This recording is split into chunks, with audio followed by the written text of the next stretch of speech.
Ça commence maintenant, Yacher.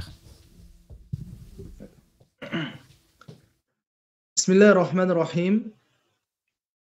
Alhamdulillahi Rabbil Alamin, wa salatu wa salamu al-atammani al-akmalani ala al-mab'uthi rahmatan lil alamin, nabiyina Muhammad wa ala alihi wa sahabatihi ajma'in. Allahumma salli ala Muhammad wa ala ali Muhammad, kama sallayta ala Ibrahim wa ala ali Ibrahim, innaka hamidun majid. Wa barik ala Muhammadin wa ala ali Muhammad, كما باركت على إبراهيم وعلى آل إبراهيم في العالمين إنك حميد مجيد أما بعد فالسلام عليكم ورحمة الله وبركاته. Bienvenue à toutes et à tous sur Jannah TV pour les rencontres quotidiennes du mois du Ramadan. On demande à Allah subhanahu wa ta'ala d'accepter de nous tous le jeûne, nos prières, nos invocations, nos aumônes et tout ce qu'on a pu accomplir pendant ce noble mois. Mon intervention aura pour thème méditation autour de Surat Ar-Rahman. Donc on va essayer autour de cette magnifique sourate de tirer des enseignements et des leçons incha'Allah tabaraka wa ta'ala. Bien entendu, on ne pourra pas parler de la sourate dans sa totalité, verset par verset. Donc on va choisir certains versets. Ce sera quand même la majorité des versets, incha'Allah tabaraka wa ta'ala. Et on va essayer d'en tirer certaines leçons. Donc Surat Ar-Rahman est la sourate numéro 55 dans l'ordre du Mus'haf al-Sharif. Et c'est une sourate qui comprend 78 versets. Et cette sourate est remplie de versets nous rappelant les bienfaits d'Allah subhanahu wa ta'ala ici-bas et dans l'au-delà. Et tous ces bienfaits ne sont en réalité que le fruit et les effets du nom d'Allah Azza wa Jal, Ar-Rahman. Le nom d'Allah, Ar-Rahman. Donc Allah Azza wa Jal dans cette sourate nous cite par exemple qu'il nous a enseigné le Coran, qu'il a créé l'homme, qu'il lui a appris à s'exprimer clairement. On nous parle du soleil, de la lune, des arbres, des fruits, etc. Donc ça c'est les bienfaits ici-bas et il y a également les bienfaits dans l'au-delà parmi les délices des habitants du paradis qu'Allah Azza wa Jal nous fasse tous et nous permettent à tous d'entrer au paradis. Donc il y a tellement de versets cités dans cette sourate que certains savants appellent cette sourate Suratun Ni'am, c'est-à-dire la sourate des bienfaits. C'est une sourate mécoise, donc tout le monde sait que lorsqu'on regarde l'index des sourates à la fin du Coran, on trouve mécoise, médinoise, mécoise, médinoise. Que veut dire ce terme? Donc les sourates mécoises sont les sourates qui ont été révélées au prophète sallallahu alayhi wa sallam avant l'hégire. Avant l'hégire. Donc pendant les 13 années avant l'hégire à la Mecque. Et les sourates médinoises sont celles qui ont été révélées au prophète sallallahu alayhi wa sallam après l'hégire. Donc en fait, lorsqu'on dit avant l'hégire ou après l'hégire, c'est plus lié au temps qu'à l'endroit. Donc il se peut que le prophète sallallahu alayhi wa sallam soit en dehors de la Mecque avant l'hégire et une sourate lui est révélée, elle sera mécoise. Il se peut qu'une sourate soit révélée au prophète sallallahu alayhi wa sallam après l'hégire en dehors de Médine et qu'elle soit médinoise, même à la Mecque. Par exemple, les versets révélés au prophète sallallahu alayhi wa sallam pendant le pèlerinage d'adieu seront médinoises, même si la révélation a lieu à la Mecque. Donc, ce qui a lieu avant l'hégire, c'est mécois. Ce qui est révélé après l'hégire est médinois. Donc, cette sourate, elle est mécoise, révélée au prophète sallallahu alayhi wa sallam avant l'hégire. Donc, Allah Azza wa Jalla nous dit dans le premier verset, Ar-Rahman. Donc, c'est de ce verset qu'a été pris le nom de la sourate. Donc, elle s'appelle Ar-Rahman et le premier verset également, Ar-Rahman. Donc ce nom d'Allah subhanahu wa ta'ala est traduit en français par le tout miséricordieux. Ar-Rahman, le tout miséricordieux. Ar-Rahim, le très miséricordieux. Et ce nom-là, Ar-Rahman, c'est un nom d'Allah subhanahu wa ta'ala qui ne peut être donné à personne d'autre. Il y a parmi les noms d'Allah subhanahu wa ta'ala certains qui peuvent être attribués à des hommes. Par exemple, Al-Aziz, ça fait partie des noms d'Allah. Mais Allah Azza wa Jalla dans le Coran nous dit Imra'atul Aziz. Al-Karim, le prophète sallallahu alayhi wa sallam, il a appelé Youssouf Al-Karim ibn al-Karim ibn al-Karim ibn al-Karim. Par exemple, le prophète sallallahu alayhi wa sallam a été décrit lui-même dans le Coran al-Karim Bil mu'minina ra'ufur rahim. Et Allah Azza wa Jalla, en parlant de lui, nous dit Wallahu ra'ufur rahim. Donc il y a certains noms d'Allah Azza wa Jalla qui peuvent être attribués à certaines de ces créatures, à certains hommes. Bien entendu, en respectant la différence entre le créateur et sa créature. Mais Ar-Rahman ne peut en aucun cas être attribué à une personne. C'est pour ça d'ailleurs que Musaylama al-Kadhdhab, lorsque justement il a commencé à prendre de l'ampleur après la mort du prophète sallallahu alayhi wa sallam et qu'il a prétendu être prophète après le prophète sallallahu alayhi wa sallam et que Abu Bakr as-Siddiq radiyallahu anhu l'a combattu, il se donnait comme titre Rahmanul Yamama, le Rahman de la région Al-Yamama qui est la région de Riyad actuellement. Donc Abu Bakr l'a combattu et ils ont pris le dessus sur Musaylama et son armée et ce nom a été totalement oublié d'ailleurs, jusqu'à pire encore, les gens n'attribuent à Musaylama qu'un seul titre et un seul surnom, c'est Musaylama al-Kadhdhab. Musaylama, le grand menteur. Donc il a voulu s'attribuer un nom exclusif à Allah subhanahu wa ta'ala et cela fut l'inverse de ce qu'il avait projeté. Au lieu que ce nom perdure et reste dans l'histoire, ce nom a été totalement oublié, Rahmanul Yamama, pour qu'un autre surnom et un autre titre prennent la place, c'est Musaylama al-Kadhdhab. Donc le mot Ar-Rahman, le nom Ar-Rahman est exclusif à Allah subhanahu wa ta'ala. Le nom Ar-Rahman, attribué à Allah subhanahu wa ta'ala, était un nom rejeté par les Arabes, par les polythéistes de la Mecque. C'est pour ça que Allah Azza wa Jal, il nous dit وَإِذَا قِيلَ لَهُمُ اسْجُدُوا لِلرَّحْمَنِ قَالُوا وَمَا الرَّحْمَنِ أَنَسْجُدُ لِمَا تَأْمُرُنَا وَزَادَهُمْ نُفُورًا. Lorsque on leur dit prosternez-vous devant le tout miséricordieux, ils disent qu'est-ce que le tout miséricordieux? Ils ne connaissaient pas ce nom. وَمَا الرَّحْمَنِ. Et même lors du pacte de Al-Hudaybiyah, lorsque le prophète sallallahu alayhi wa sallam a été stoppé et bloqué et n'a pas pu accomplir la Umrah aux frontières de la Mecque, à un endroit appelé Al-Hudaybiyah, il y a ensuite eu un pacte signé entre les musulmans et les Mécois. Et donc un pacte écrit où le prophète sallallahu alayhi wa sallam au départ, il a dit de débuter ce pacte en écrivant Bismillahir Rahmanir Rahim. Suhayl ibn Amr, radiallahu anhu, donc qui était à l'époque polythéiste, c'était l'ambassadeur des Mécois pour la signature de ce pacte. Il a dit on ne connaît pas Ar-Rahman. Écrit plutôt Bismillahi Allahumma. Bismillahi Allahumma. Donc ils ont rejeté ce nom. Donc Allah Azza wa Jalla nous dit Ar-Rahman. Et ensuite il va nous citer un nombre très grand de bienfaits qu'il a donnés aux habitants de cette terre.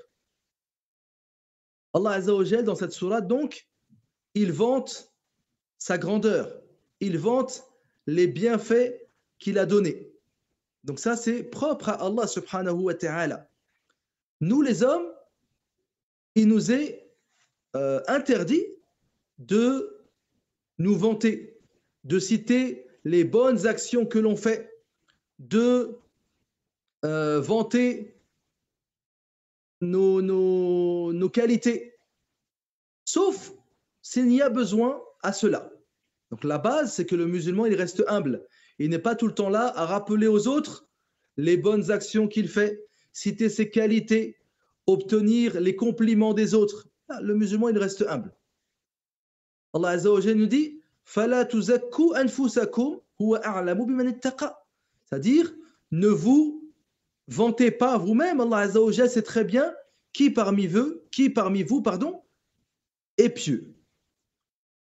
C'est pour ça que même Youssouf alayhi salam, comme cela est cité dans le Coran al-Karim, vu qu'il y avait besoin qu'il cite ses qualités, il a dit au roi d'Égypte, Ij'alni ala khaza'in al-ard, inni hafizun alim. Mais moi, en tant que responsable et ministre des récoltes, inni hafizun alim. Je suis digne de confiance et de nombreuses connaissances.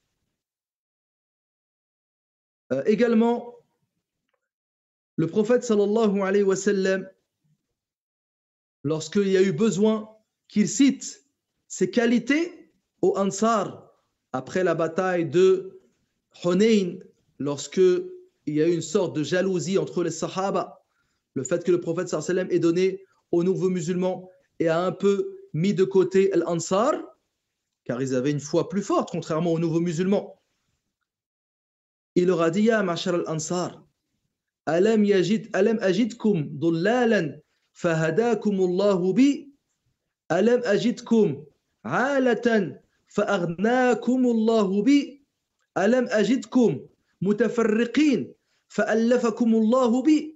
Ne vous ai-je pas trouvé égaré et Allah Azza wa Jal vous a guidé grâce à moi. Ne vous ai-je pas trouvé pauvre et Allah Azza wa Jal vous a enrichi grâce à moi.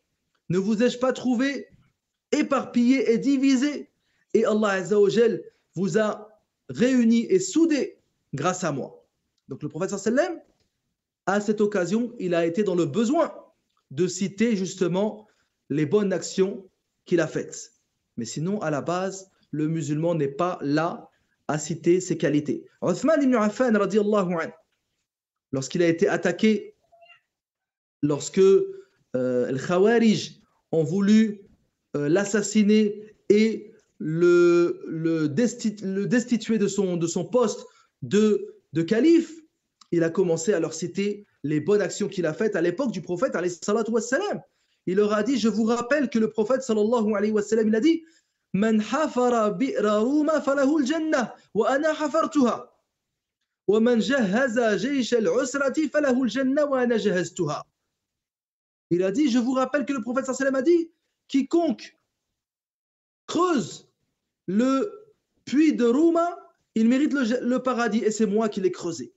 Quiconque prépare l'armée de Al-Usra qui se sont rendus à Tabouk, il méritera le paradis et c'est moi qui l'ai préparé et qui ai dépensé pour les ustensiles et les armes de cette armée. Donc il voit des gens qui l'attaquent comme un moins que rien et il leur rappelle justement que le prophète sallallahu alayhi wa sallam lui a promis le paradis grâce à certains actes qu'il a accomplis fit dunya. Donc, dans certains cas, lorsque justement on se voit rabaisser et qu'il est utile de citer nos qualités et nos bonnes actions, à ce moment-là seulement, il est autorisé de le faire. Mais sinon, la base est que le musulman ne fait pas cela. قال تعالى الرحمن علم القرآن. Donc le premier bienfait cité dans cette sourate, c'est l'enseignement du Coran. Le tout miséricordieux, il a enseigné le Coran. Donc c'est le plus grand bienfait que l'homme ait reçu. Avant même la nourriture, avant même la boisson, avant même la santé, avant même les enfants. Allama al-Qur'an. Donc le Coran al-Karim, c'est le plus grand bienfait qu'Allah Azza wa Jal ait donné à l'humanité. Sans l'enseignement du Coran al-Karim, nous serions tels des animaux, akramakumullah. Nous serions tels des gens sans âme, ne reconnaissant le bien du mal. Comme le dit Allah Azza wa Jal, Ulaika kal an'ami bal hum adall. Sans le Coran, nous serions comme des animaux et plus encore égarés. Et Allah Azza wa Jal, grâce à ce Coran, il a élevé certains de cette communauté. De manière générale, il a élevé les musulmans et il a élevé au milieu des musulmans ceux qui sont le plus proches de ce livre. Le prophète sallallahu alayhi wa sallam nous dit le meilleur d'entre vous est celui qui apprend le Coran et l'enseigne. Et le prophète sallallahu alayhi wa sallam dit également Inna Allah yarfa'u bi hadha al-Qur'ani aqwaman wa yad'u bihi akharin. Allah Azza wa Jalla, il élève grâce à ce Coran des gens et il en rabaisse d'autres. Donc plus tu seras proche du livre d'Allah Azza wa Jalla, plus tu seras élevé fi dunya et dans l'au-delà. Et plus tu t'éloigneras du Coran al-Karim, plus tu seras rabaissé. Donc le Coran al-Karim, c'est la plus noble des sciences. Donc Allah Azza wa Jal allama al-Coran, mais il a enseigné toutes choses. Allah subhanahu wa ta'ala, il a enseigné la médecine, il a enseigné l'ingénierie, il a enseigné l'économie. Allah Azza wa Jal a enseigné toutes choses. Toute science que nous possédons nous provient d'Allah subhanahu wa ta'ala. Les anges ont dit Allahumma la ilma lana illa ma 'allamtana. Donc nous également, toute connaissance que l'on connaît, c'est grâce à Allah subhanahu wa ta'ala et ses enseignements.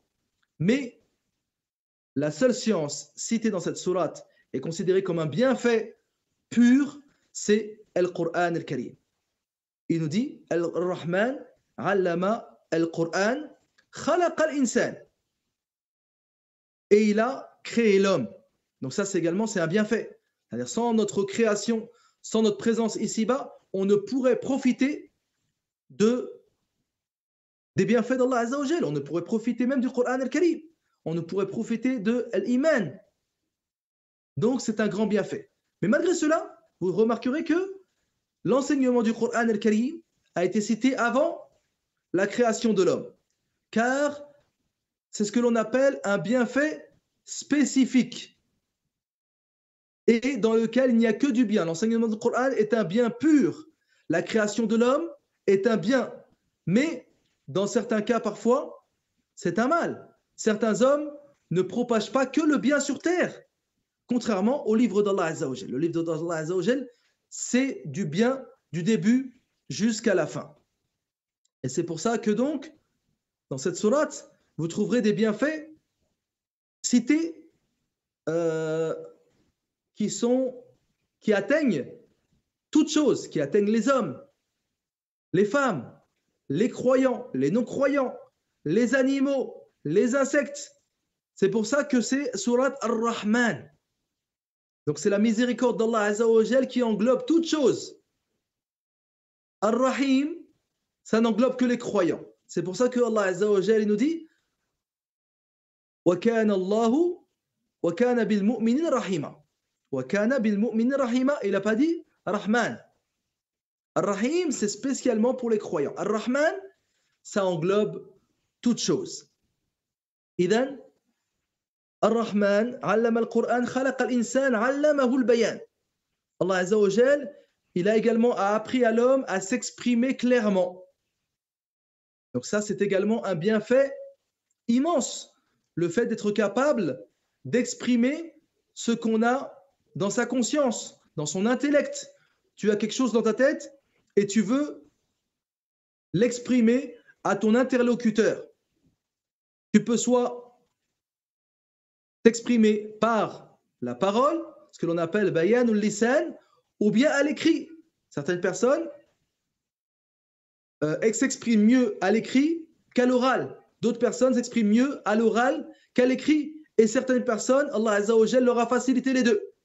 Ils sont très éloquents et ont une plume magnifique.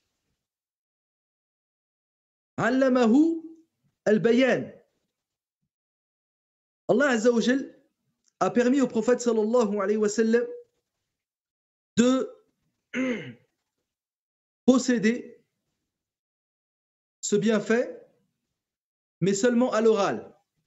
Car le prophète sallallahu alayhi wa sallam, comme vous le savez, kana ummiyan, était illettré, qui n'est pas un défaut pour sa part, alayhi salatu wa salam.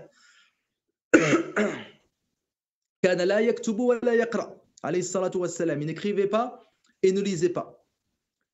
Mais le but à cela, justement, était pour augmenter l'aspect miraculeux de son message.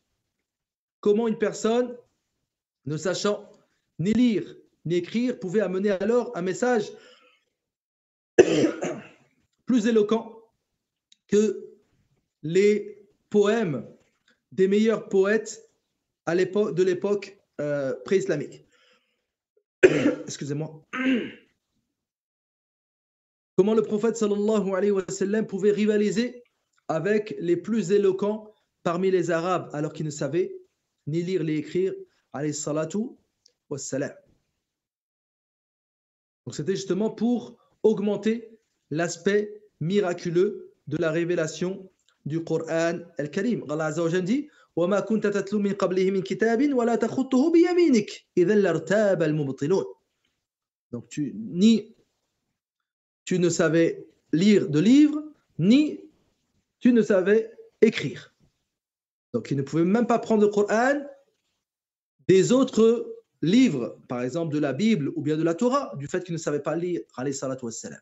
Et il était incapable également de noter ce qu'on aurait pu lui enseigner. Parce que certains, ils prétendaient que des gens enseignaient au prophète sallallahu alayhi wa sallam. Tout cela, justement, a été réduit au néant par le fait qu'Allah Azza wa Jal ait choisi que le prophète alayhi salatu wassalam ne sache ni lire ni écrire. Mais sinon, pour le reste de sa communauté alayhi salatu wassalam, c'est une qualité immense de savoir justement bien s'exprimer et de savoir bien écrire. Ensuite, Allah Azza wa Jal nous dit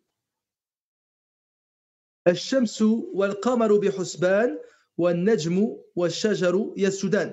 Le soleil et la lune évoluent selon un calcul minutieux et l'herbe et les arbres se prosternent. An-najmu wal-shajaru yasjudan. Wal-najmu wal-shajaru yasjudan. Certains pourraient penser que najm ici c'est l'étoile. Là. Le najm ici c'est justement toute plante qui n'a pas de pied, comme l'herbe par exemple. Toute plante qui n'a pas de pied, comme l'herbe, et les arbres, al-shajar, c'est toute plante qui a un pied. Donc Allah Azza wa Jalla, il a cité deux créatures dans les cieux, al-shamsu wal-qamar, et ensuite il a cité deux de ces créatures ici, sur terre, également qui se prosternent. Donc toute chose se prosterne devant Allah subhanahu wa ta'ala. Allah Azza wa Jalla nous dit, ou bien il dit au prophète sallallahu alayhi wa sallam, Alam tara أن الله يسجد له من في السماوات ومن في الأرض والشمس والقمر والنجوم والجبال والشجر والدواب وكثير من الناس. Donc se prosterne devant Allah Azza wa Jal, le soleil, la lune, les étoiles, les montagnes, les arbres, les animaux, وكثير من الناس, et énormément de gens parmi les croyants.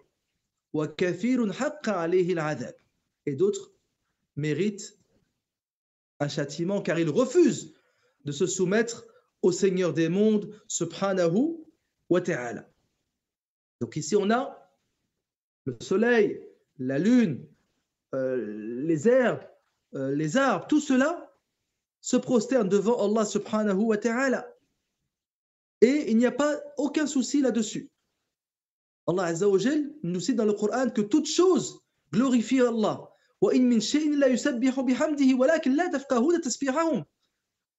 Toutes les choses glorifient Allah Azza wa Jal, sauf qu'on ne comprend pas leur glorification. À l'époque du prophète sallallahu alayhi wa sallam, au tout début à Médine, le prophète faisait la khutba sur un tronc d'arbre, alayhi salatu wa salam, avant qu'on lui fabrique le minbar.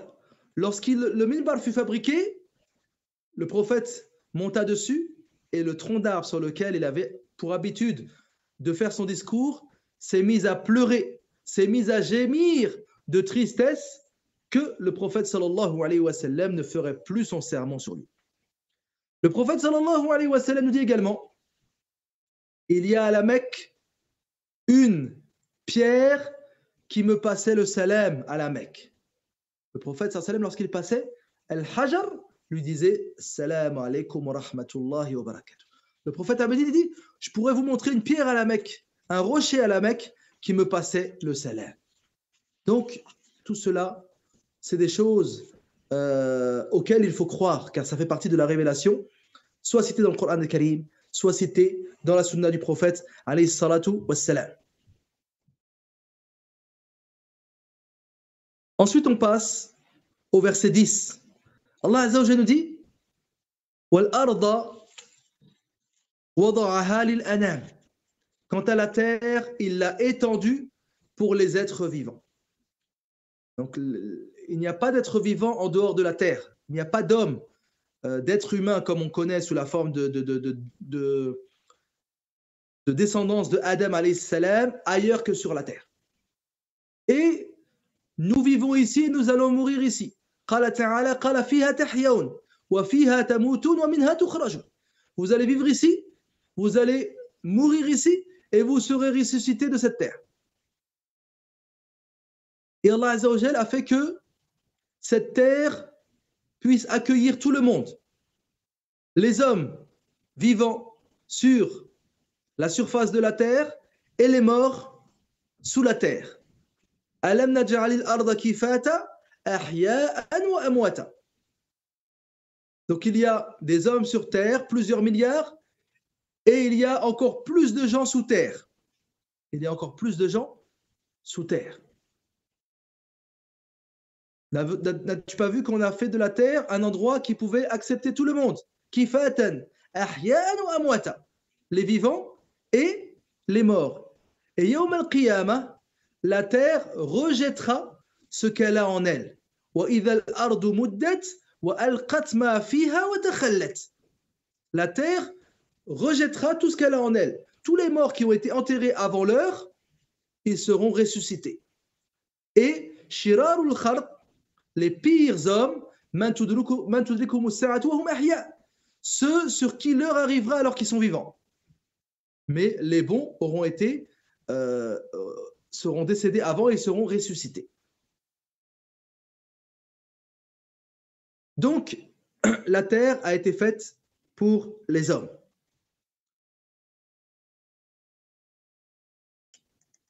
Ensuite, Allah Azza wa Jalla nous cite certains de ses bienfaits, que sur terre se trouvent des fruits, des palmiers aux fruits recouverts d'enveloppes, tout comme les grains dans leurs balles et les plantes aromatiques. Ensuite, Allah Azza wa Jalla nous dit فَبِأَيِّ آلَاءِ رَبِّكُمَا تُكَذِّبَانِ. Donc ce verset, il va revenir plusieurs fois dans la sourate. فَبِأَيِّ آلَاءِ رَبِّكُمَا تُكَذِّبَانِ. Donc Allah Azza wa Jalla nous cite ses bienfaits et nous dit ensuite lequel donc des bienfaits de votre Seigneur nierez-vous? Et Allah Azza wa Jalla ici s'adresse à deux genres, les hommes ou bien l'homme et le démon. C'est pour ça qu'il y a tukadhibani. Donc en arabe, nous avons le singulier, nous avons le duel, al-muthanna, et on a le pluriel. Donc en français, à partir de deux, c'est le pluriel. En arabe, nous avons une classe intermédiaire que l'on appelle al-muthanna. Lorsqu'on s'adresse à deux personnes, on dit antuma, on ne dit pas antum. Et ici, tukadhiban, donc il s'adresse à l'homme et au démon. Et donc ce verset, il va revenir à plusieurs reprises dans cette sourate. فَبِأَيِّ آلَاءِ رَبِّكُمَا تُكَذِّبَانِ فَبِأَيِّ آلَاءِ رَبِّكُمَا تُكَذِّبَانِ. Lequel donc des bienfaits de votre Seigneur nierez-vous? Et le prophète sallallahu alayhi wa sallam, à la Mecque, il a récité surat al-Rahman aux compagnons radiyallahu anhum. Et à la fin de la sourate, il leur a dit, lorsque j'ai récité cette même sourate aux djinns, ils avaient une meilleure réponse que vous. à chaque verset à chaque fois que je disais les démons disaient La bishay'in min ni'amika rabbina nakdhib ou nukadhib falak alhamd. Donc à chaque fois que le prophète sallallahu leur disait lequel donc des bienfaits de votre Seigneur nierez-vous? Et il disait aucun de tes bienfaits, ô notre Seigneur, nous nions, tu mérites toutes les louanges. Ensuite, Allah Azza wa Jal nous dit au verset 19 مرج البحرين يلتقيان بينهما برزخ لا يبغيان. C'est-à-dire, il a donné libre cours aux deux mers pour se rencontrer. Il y a entre elles une barrière qu'elles ne dépassent pas. Maraj al-Bahraini. Les deux mers ici, c'est en réalité la mer et les fleuves. Donc, les fleuves se jettent dans la mer, comme on a pu voir cela en géographie. Les fleuves se jettent dans la mer. L'eau du fleuve, l'eau des rivières est de l'eau douce, et l'eau de la mer est de l'eau salée. Donc, il y a un point de rencontre entre la mer et les rivières. Et malgré cela, aucune des deux eaux ne prend le dessus sur l'autre. Elles ne se mélangent pas. Elles ne se mélangent pas. Donc, maraj al-bahrayn yaltaqiyan, elles se rencontrent. Wa baynahuma barzakhun la yabghiyan. Et il y a malgré cela une barrière entre les deux eaux qu'elles ne peuvent dépasser. Donc ça, c'est également un miracle sur terre. Donc cela est cité dans le Coran al-Karim, alors que à la Mecque, il n'y a ni rivière ni mer. Mais le prophète sallallahu alayhi wa sallam a su cela de la révélation d'Allah Azza wa Jal.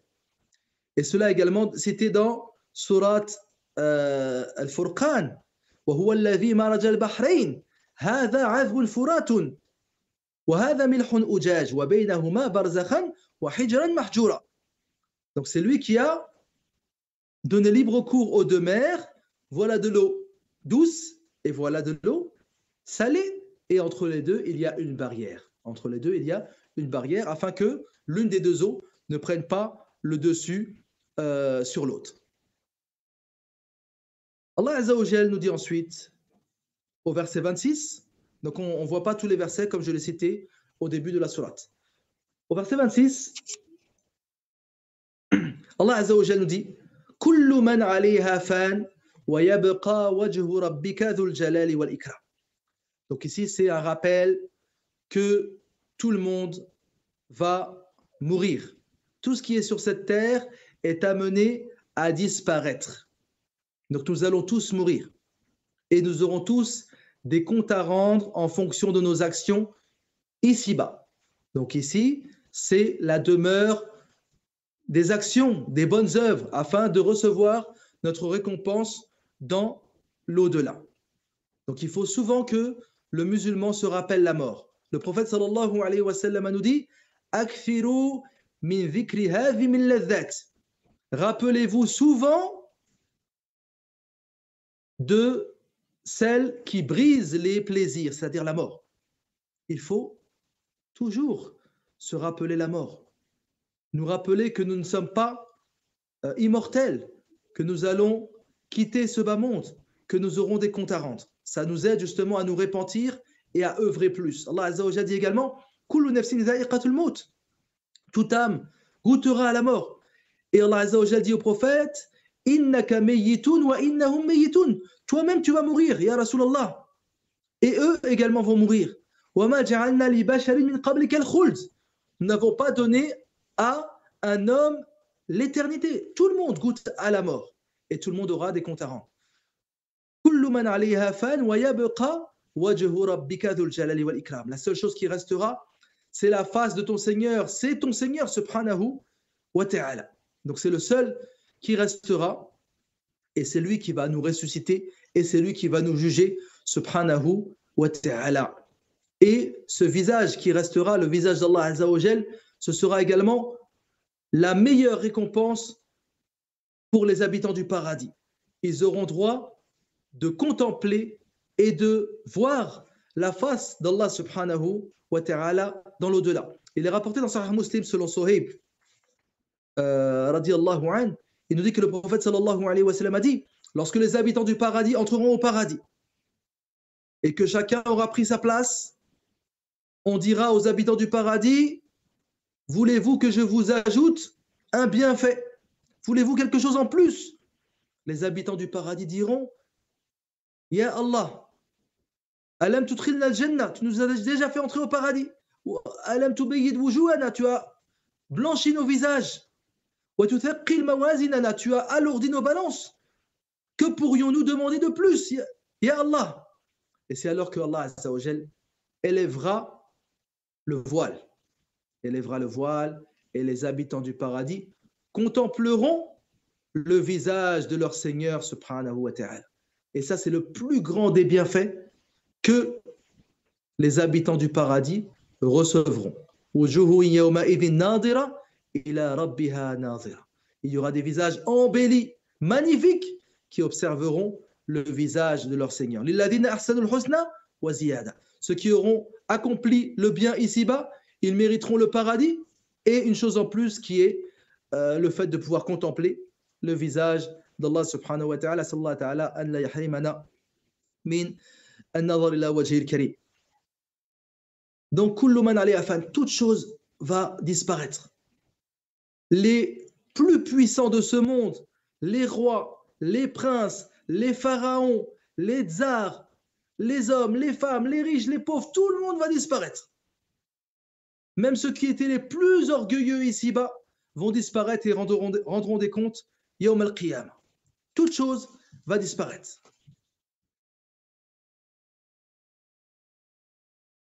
Allah Azza wa Jalla dit ensuite au verset 29, et entre chaque verset, bien sûr, après chaque bienfait, فَبِأَيِّ آلَاءِ رَبِّكُمَا تُكَذِّبَانِ. Donc, lequel donc des bienfaits de votre Seigneur nierez-vous? Allah Azza wa Jalla dit ensuite, يَسْأَلُهُ مَنْ فِي السَّمَاوَاتِ وَالْأَرْضِ كُلَّ يَوْمٍ هُوَ فِي شَأْنٍ. C'est-à-dire, toute chose demande à Allah subhanahu wa ta'ala. Les hommes, les démons, la lune, le soleil, les montagnes, les plantes, les animaux, les insectes, toutes ces créatures implorent Allah subhanahu wa ta'ala. Et Allah Azza wa Jal entend la parole de chacun d'entre eux. La takhtalifu alayhi al-aswat. C'est-à-dire, même si toutes ces créatures implorent Allah Azza wa Jal au même moment, il les entend et comprend leurs demandes. Et il leur répond subhanahu wa ta'ala. Regardez la faiblesse de l'homme. Il suffit que deux personnes te parlent en même temps, tu es obligé de dire à un des deux, laisse un tel parler, ensuite je t'écouterai. Allah Azza wa Jal, tout le monde l'implore au même moment. Imaginez le jour de Arafah, plusieurs centaines de personnes, plusieurs millions qui invoquent Allah Azza wa Jal au même moment, seulement à Arafat. Et Allah Azza wa Jal entend l'invocation de chacun d'entre eux, subhanahu wa ta'ala. Et le prophète sallallahu alayhi wa sallam dit, ad-du'a huwa al-ibada. L'invocation, c'est l'adoration. Donc il faut que le musulman il ait pour habitude d'invoquer Allah Azza wa Jal pour toutes choses, pour les choses de ce bas monde, pour les choses de l'au-delà, les choses immenses et les choses infimes. Moussa alayhi salam, un jour, il a demandé à son Seigneur, parce qu'il avait honte de demander à Allah Azza wa Jal des choses infimes, des choses de très faible valeur. Et Allah Azza wa Jal lui a révélé, Ya Moussa, salni milha ajinatik, was'alni shisa'a na'lik, wasalni kulla shay. Il a dit, oh Moussa, invoque-moi même lorsque tu as besoin de sel, invoque-moi même lorsque tes lacets de tes souliers sont cassés, invoque-moi pour toute chose. Allah Azza wa Jal, lorsqu'on l'invoque, on va dire, Allah Azza wa Jal se met en colère justement lorsqu'on délaisse son invocation. La tas'al bani Adam hajatan was'al alladhi abwabuhu la tughlaqu. فالله يغضب إن تركت سؤاله وبني آدم حين يسأل يغضب. Donc Allah Azza wa Jal, il se met en colère lorsque tu délaisses son invocation. Et l'homme, au contraire, il se met en colère lorsqu'il est sollicité. يسأله من في السماوات والأرض كل يوم هو في شأن. Chaque jour, Allah Azza wa Jal, il accomplit une œuvre nouvelle. Le prophète sallallahu alayhi wa sallam a dit من شأنه أن يغفر ذنبا ويفرج كربا ويرفع أقواما ويضع آخرين. Donc parmi les bonnes actions que fait Allah Azza wa Jal, le fait qu'il pardonne un péché, le fait qu'il dissipe une difficulté, le fait qu'il élève certains peuples et qu'il en rabaisse d'autres. Et donc les savants de l'Aqida, ils citent ce verset pour ce que l'on appelle at-taqdir al-yawmi, la prédestination quotidienne. Donc nous avons al-taqdir al-shamil. Donc, dans le Lawh al-Mahfouz, nous avons le Taqdir al-Umri, dans le ventre de la mer, nous avons le Taqdir al-Sanawi, Laylat al-Qadr, et nous avons le Taqdir al-Yawmi, dans ce verset, Kulla yawmin huwa fi sha'n, subhanahu wa ta'ala.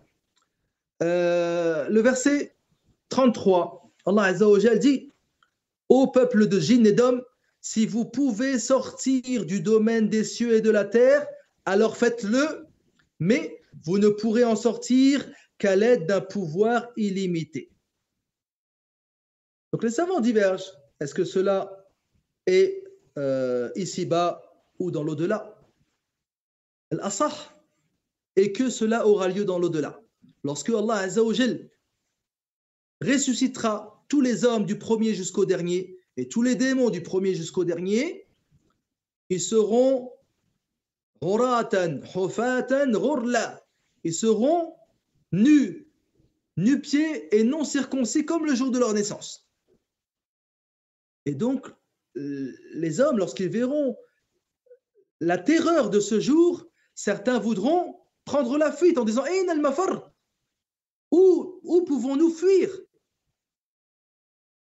Si on peut s'enfuir parce qu'ils prendront conscience justement que c'est le jour des comptes, c'est le jour où il y aura une récompense ou un châtiment. Donc certains, à cause de leurs trop mauvaises actions ici-bas, peut-être même leur non-croyance, ils diront « Ayn al-mafar » Où est l'issue? Où est l'endroit où on peut prendre la fuite contre ce jour terrible? Et il leur sera dit alors « In istata'tum an tanfudhu min aqtar as-samawati wal ard fanfudhu » Si vous pouvez sortir du domaine des cieux et de la terre, faites-le. Mais vous en êtes incapables. La tanfudhuna illa bisultan. Venant d'Allah Azza wa Jal. Vous ne pourrez le faire que à l'aide d'un pouvoir illimité. Surtout lorsqu'ils verront que le ciel se fendra. Yawma tashaqqaqu as-sama'u bil ghamam wa nuzila al-malaikatu tanzila. Ils verront que le ciel se fendra, que les anges descendront, ils espéreront sortir et prendre la fuite par le ciel, mais ils seront dans une incapacité la plus totale. Allah Azza wa Jal nous dit ensuite يعرف المجرمون بسيماهم فيؤخذ بالنواصي والأقدام. يوم القيامة, dans l'au-delà, les criminels, on reconnaîtra les criminels à leurs traits. Ils seront donc saisis par les toupets, c'est cet endroit-là, al-nawasi, al-nasiya, et les pieds, et jetés en enfer. Ils seront saisis par le toupet et les pieds. Les savants ils disent qu'on regroupera le toupet aux pieds. Tu seras plié, les criminels seront pliés, ils auront le pied sur leur toupet et ils seront jetés en enfer.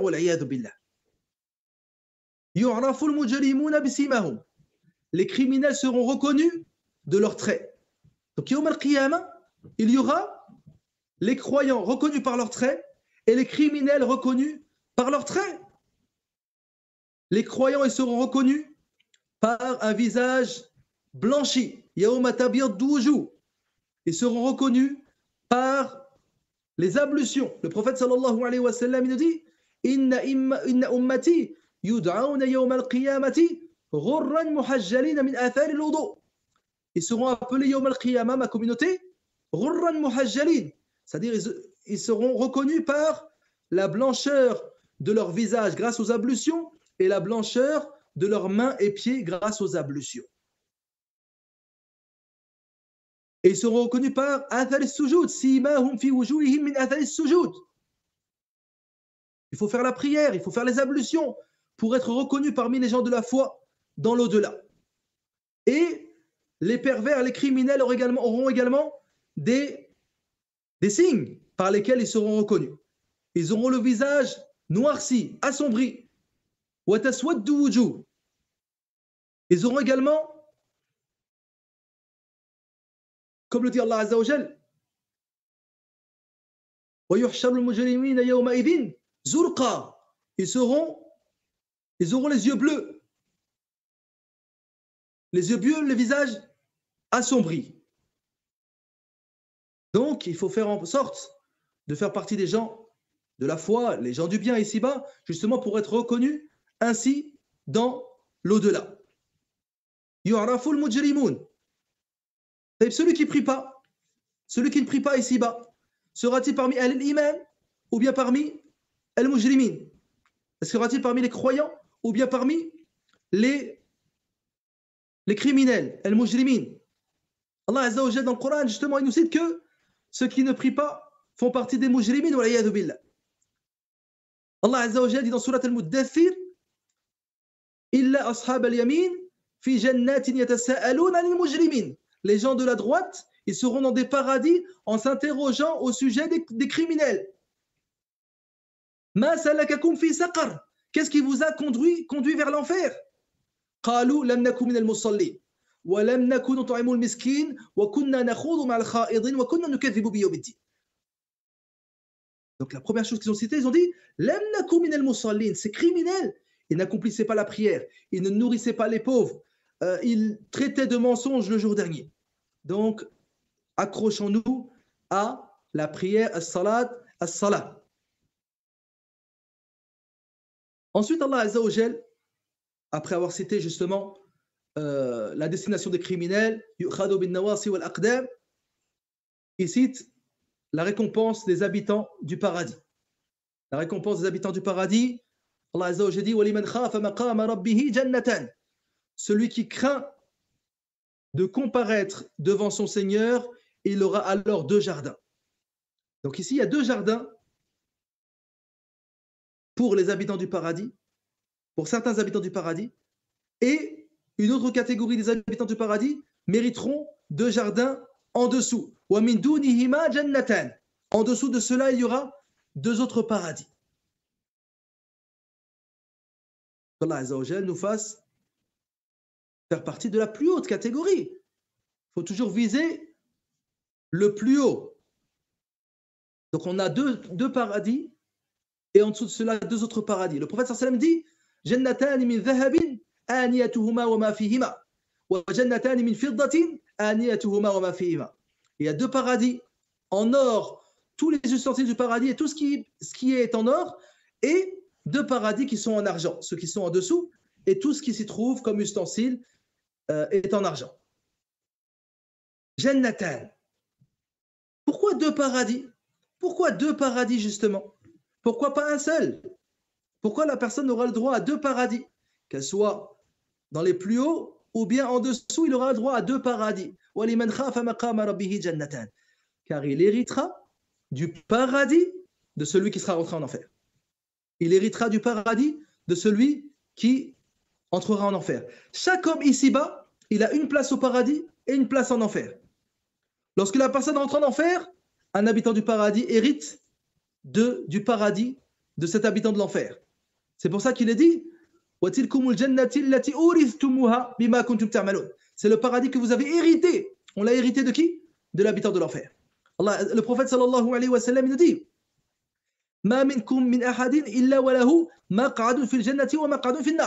chacun d'entre nous, il a une place au paradis, une place en enfer.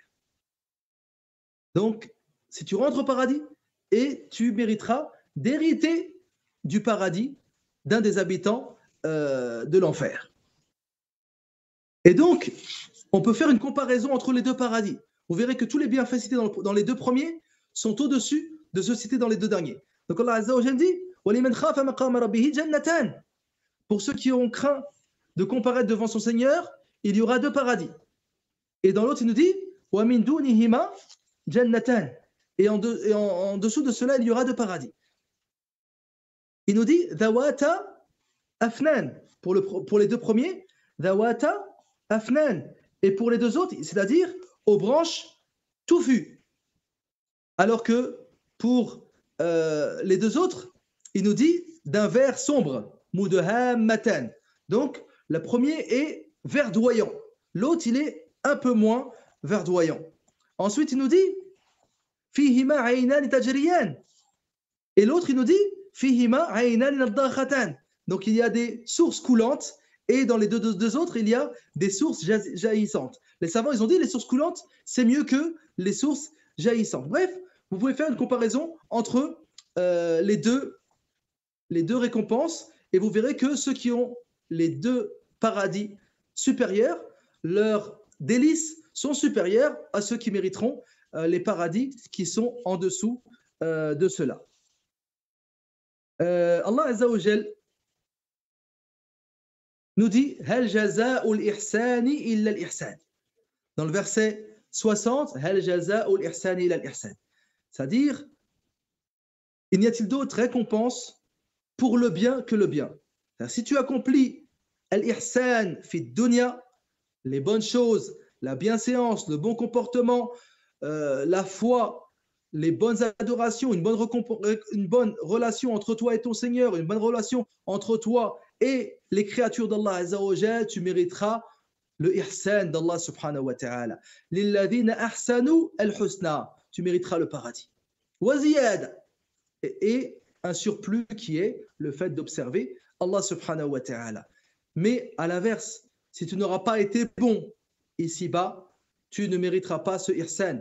C'est pour ça qu'il est dit al-jaza'u min jinsil amali. Tu auras une récompense en fonction de tes actes. Tu ne peux pas espérer entrer au paradis si tu n'œuvres pas. Tu ne peux pas espérer entrer au paradis si tu n'œuvres pas. C'est pour ça qu'un jour, on a dit à Wahb ibn Munabbi, si ma mémoire est bonne, on lui a dit est-ce que la ilaha illallah est la clé du paradis? Est-ce que la ilaha illallah c'est la clé du paradis? Il a dit oui, la ilaha illallah c'est la clé du paradis, mais sache que chaque clé elle possède des dents. Si tu viens avec la ilaha illallah mais sans les dents de la clé, le paradis ne te sera pas ouvert. Donc il faut que tu pries, que tu aies un bon comportement, que tu jeûnes le mois de Ramadan comme il se doit, que tu t'acquittes de la zakat, que tu sois généreux, que tu accomplisses le hajj, etc., que tu lises le livre d'Allah Azza wa Jal. À ce moment-là, tu mériteras d'entrer au paradis. Tu feras partie des gens qui mériteront le ihsan d'Allah subhanahu wa ta'ala. Mais si à l'inverse, tu refuses d'œuvrer, tu ne mériteras pas le ihsan d'Allah Azza wa Jal. Voilà, je pense que mon temps imparti est dépassé. Qu'Allah Azza wa Jal accepte de nous le jeûne, la prière et toutes les bonnes actions et nous facilite les efforts pendant ce mois. Donc, continuons d'être proches du livre d'Allah Azza wa Jal pendant le reste de notre vie et plus encore pendant les mois de Ramadan. Allah Azza wa Jal nous dit شهر رمضان الذي أنزل فيه القرآن هدى للناس وبينات من الهدى والفرقان. Le mois de Ramadan est le mois pendant lequel le Coran est descendu, هدى للناس, un guide pour les gens, وبينات من الهدى والفرقان, et des signes évidents permettant de distinguer le bien du mal. اللهم أعنا على ذكرك وشكرك وحسن عبادتك. اللهم إنا نسألك الهدى والتقى والعفاف والغنى. اللهم اعتق رقابنا من النار. اللهم اعتق رقابنا من النار. اللهم اعتق رقابنا من النار. ربنا آتنا في الدنيا حسنة وفي الآخرة حسنة وقنا عذاب النار. وصلى الله وسلم وبارك على عبده ورسوله محمد وعلى آله وصحابته أجمعين. سبحان ربك رب العزة عما يصفون وسلام على المرسلين والحمد لله رب العالمين.